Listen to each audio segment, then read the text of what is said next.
அஸ்ஸலாமு அலைக்கும். Hi friends, எப்படி நல்லா இருக்கீங்களா? குவைத்தில் கைது செய்யப்பட்ட 24 குவைதிகள் பரபரப்பு வீடியோ வெளியிட்ட உள்துறை அந்த வீடியோவை பார்க்க போகிறோம்.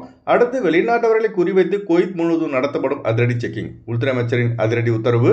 அடுத்து குவைத் ஏர்போர்ட் திறக்கப்படுமா தொடர்பான ஒரு முக்கிய தகவல். அடுத்து ஜெசிரா ஏர்வேஸால் நடுத்தருவுக்கு வந்த வெளிநாட்டவர்கள். அடுத்து புதிய விசாவில் உள்ளவர்களை இப்போ குவைத் செல்ல அனுமதி. அடுத்து ஈரான் மற்றும் அமெரிக்காவுக்கு இடையான முக்கிய பேச்சுவார்த்தை. இப்படி பல முக்கியமான தகவல் இந்த வீடியோவில் இருக்குது. வீடியோ ஃபுல்லாக பாருங்கள். உங்கள் நண்பர்கள் அனைவருக்கும் கட்டாயமாக இந்த வீடியோ ஷேர் செய்யுங்க.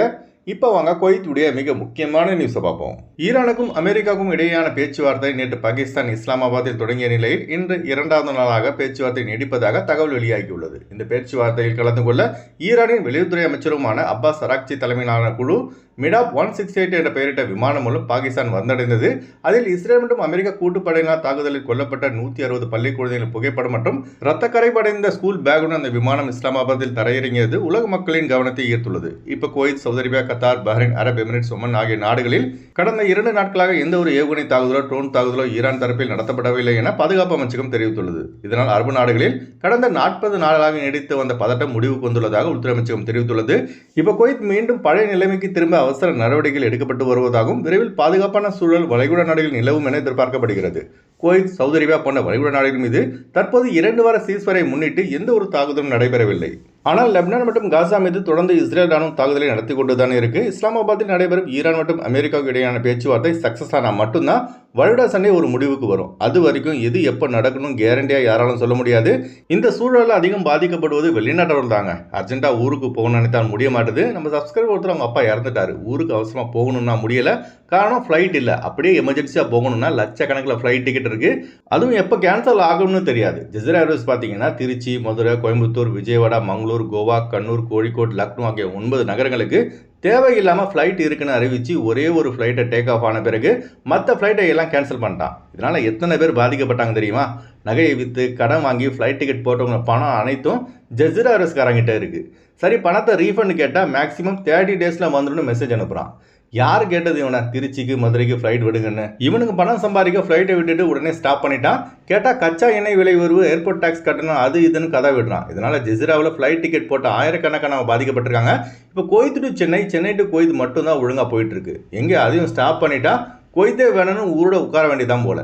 நாம சும்மா ஒரு நிமிஷம் நியூஸ் தானே இதை கடந்து போயிடுவோம். ஆனால் பணத்தை இழந்தவனுக்கு தான் அந்த வழி தெரியும். அதுபோல் நம்ம சப்ஸ்கிரைபர் குவைத் ஏர்போர்ட் ஓப்பன் பண்ணியாச்சான்னு கேட்குறாங்க. இது வரைக்கும் ஓப்பன் பண்ணலைங்க. ஏன்னா குவைத் ஏர்போர்ட் 6 தடவைக்கு மேல் ட்ரோன் தாக்குதலால் தாக்கப்பட்டுள்ளது.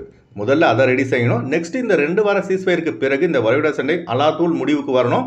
இது நடந்தால்தான் குவைத் ஏர்போர்ட் ஓப்பன் செய்யறதை பற்றி யோசிப்பாங்க. அது வரைக்கும் பார்த்தீங்கன்னா குவைத் டு சவுதி அரேபியன் தமாம் ஏர்போர்ட்டுக்கு பஸ்ஸில் போயிட்டு அங்கேருந்து தான் இந்தியா, ஸ்ரீலங்காவுக்கு செல்ல முடியும். அதே போல் ரிட்டர்ன் குவைத்துக்கு வர முடியும். அதுபோல் இன்னொரு ஒரு மிக முக்கியமான தகவல், அது என்னன்னா புதிய ஒர்க் விசா, விசிட் விசா உள்ளவர்கள் இப்போ சவுதி அரேபியா வழியாக குவைத் வரலாம். ஆனால் அதற்கு ஒர்க் விசாவில் குறைந்தது 1 மந்த் வேலிட் இருக்கணும். அதுபோல் ஜவாஸ் பாஸ்போர்ட் 6 மந்த் வேலிட் இருக்கணும். இப்படி இருந்தால் மட்டும்தான் எக்தர் இஜி குவைத். மற்றபடி விசா முடிய 5 நாள் இருக்குது, 10 நாள் இருக்குது. இவங்களெல்லாம் இப்போ குவைத் வர முடியாது. ஏன்னா குவைத் கவர்மெண்ட் இன்னும் இதற்கான அஃபிஷியலான நியூஸை வெளியிடவில்லை. எவ்வளோ ஈஸியாக குவைத்துக்கு போயிட்டு வந்த நம்மளை எப்படி சுத்த விட்டான் பாருங்க இந்த அமெரிக்காக்காரன். விரைவில் இந்த வளைகுடா சண்டை, அதாவது இந்த சீஸ்ஃபயருக்கு பிறகு முழுமையாக முடிவடைய பிரார்த்தனை செய்யுங்க. அதுபோல் குவைத்துடைய உள்துறை அமைச்சர் தடை செய்யப்பட்ட இயக்கங்களுக்கு பண உதவி செய்ததாக 24 குவைத்திகளை கைது செய்து சிறையில் அடைத்துள்ளார். மேலும் அது தொடர்பான முக்கிய வீடியோ உள்துறை அமைச்சகம் இப்போ வெளியிட்டுள்ளது. இப்போ நீங்கள் ஸ்க்ரீனில் பார்க்குறீங்களா, இதுதாங்க அந்த வீடியோ.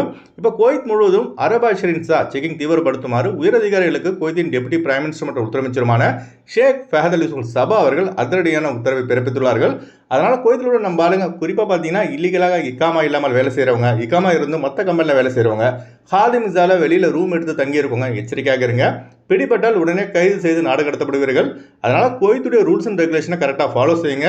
அதுபோல் மிக முக்கியமான தகவலை லாசிம் கட்டாயமாக உங்கள் நண்பர்கள் அனைவருக்கும் ஷேர் செய்யுங்க. அடுத்து வாங்க குவைத்துடைய தினார் ரேட் பார்ப்போம். ஒரு தினார் குவைத் இந்தியாவின் மதிப்பு 299 ரூபாயாக உள்ளது. ஒரு தினார் குவைத் இலங்கையின் மதிப்பு 1012 ரூபாயாக உள்ளது. இப்போ நான் சொன்னது குவைத்துடைய அல்முலா ரேட்டுங்க. அடுத்து குவைத்துடைய கோல்டு ரேட் பார்ப்போம். 1 கிராம் 24 கேரட் தங்கத்தின் விலை 47 தினார் 560 ஃபில்ஸாக உள்ளது. 1 கிராம் 22 கேரட் தங்கத்தின் விலை 43 தினார் 613 ஃபில்ஸாக உள்ளது.